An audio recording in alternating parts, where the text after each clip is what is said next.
श्रीराम सेना हिंदुस्थानच्या वतीने काश्मीरमधील पहलगाम येथे अतिरेक्तकडून पर्यटकांवर करण्यात आलेल्या जीवघेण्या हल्ल्याच्या निषेधार्थ जिल्हाधिकाऱ्यांना निवेदन देण्यात आला।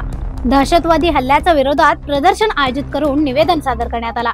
जय श्रीराम, जय श्रीराम, बोलो भारत माता की जय। मुर्दाबाद मुर्दाबाद पाकिस्तान मुर्दाबाद, मुर्दाबाद मुर्दाबाद पाकिस्तान मुर्दाबाद, देश बचाओ, देश बचाओ।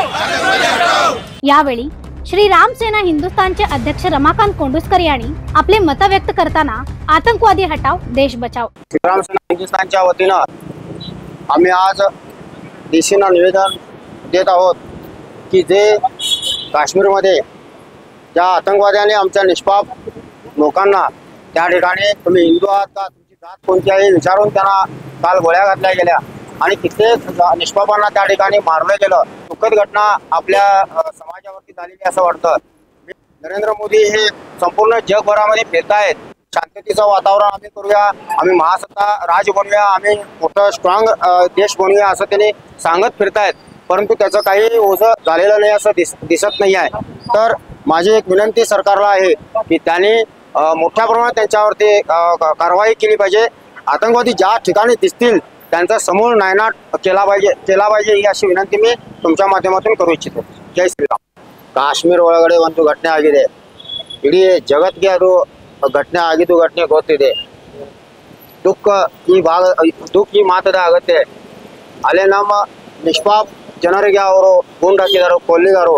ನಾವು ಮಾತ್ರ ಬರೀ DC ಅವ್ರಿಗೆ ಮನವಿ ಕೊಡೋದು, ಅಲ್ಲೇ ಇದು ಅವರ ವಿರುದ್ಧವಾಗಿ ಹೋಗೋದು, ನಿಷೇಧ ಮಾಡುವಂತ ಬರೀ ಇದು ಒಂದೇ ಮಾತು ನಡೀತಾ ಇದೆ। ಇತರ ಪೈಲೆ ಏನೋ ಇದು ಇಂಥ ಚಟುವಟಿಕೆ ಆಗಿದೆ ಆ ಟೈಮ್ಗೆ ಅವ್ರ ಮೇಲೆ ಡೈರೆಕ್ಟ್ ಅಟ್ಯಾಕ್ ಆಗ್ತಿದ್ರು। ಯಾರ್ಯಾರು ಅದು ಆತಂಕವಾದಿಗಳಲ್ಲಿ ಈ ಕಡೆ ದೇಶ ಒಳಗಡೆ ಬರ್ತಾ ಇದ್ದಾರೋ ಅವ್ರಿಗೆ ಸಿಕ್ಕಲ್ಲಿ ಅವರು ನಮ್ಮ ದೇಶ ಒಳಗಿನ ನಮ್ದು ಸೈನಿಕರು ಅಥವಾ ನಮ್ಮ ರಾಜಕೀಯರು ಅಥವಾ ಪಂತಪ್ರಧಾನ ಅಥವಾ ಹೋಮ್ ಮಿನಿಸ್ಟರ್ ಅವರು ಆರ್ಡರ್ ಕೊಡಬೇಕಾಗಿತ್ತು, ಯಾರು ಎಲ್ಲಿ ಸಿಗ್ತಾರ ಅಲ್ಲಿ ಅವ್ರು ಗುಂಡು ಹಾಕ್ರಿ ಅಂತ ಒಂದು ಶಿಕ್ಷೆಯನ್ನು ಅವ್ರಿಗೆ ಕೊಡ್ತಿದ್ರು। ಇದು ಘಟನೆನೂ ಆಗ್ತಾ ಇರಲಿಲ್ಲ ಈ ದೇಶ ಒಳಗಡೆ, ಬರೀ ಈ ದೇಶ ಒಳಗಡೆ ಆಗ್ತಾ ಇದೆ। ನೀವು ಸಣ್ಣ ದೇಶಗಳು ನೋಡ್ತಾ ಇದ್ದೀರಿ ಜಗತ್ತೊಳಗಡೆ, ಇಸ್ರಾಯೇಲ್ ಇಷ್ಟು ಸಣ್ಣ ದೇಶ ಇದೆ ಖರೆ ಅವ್ರ ದೇಶ ಒಳಗಡೆ ಒಟ್ಟು ಯಾವಾಗಲೂ ಆತಂಕವಾದಿ ಹಮಲೆಗಳು ಆಗ್ತಾ ಇಲ್ಲ। ಖರೆ 140 ಕೋಟಿ ಜನಸಂಖ್ಯೆ ಆಗುವಂತ ಒಂದು ದೇಶ ಒಳಗಡೆ ಶಾಂತಿ ಸುವ್ಯವಸ್ಥೆ ಕಾಪಾಡುವಂತ ದೇಶ ಒಳಗಡೆ ಇದು ಪದೇ घटना ಆಗ್ತಾ ಇದೆ। तसेच या हल्लेखोराविरोधात तात्काळ कठोर कारवाई करण्यात यावी अशी मागणीही जिल्हाधिकाऱ्यांकडे करण्यात आली। ब्युरो रिपोर्ट, वाइज ऑफ पेनुग्राम, बेळगाव।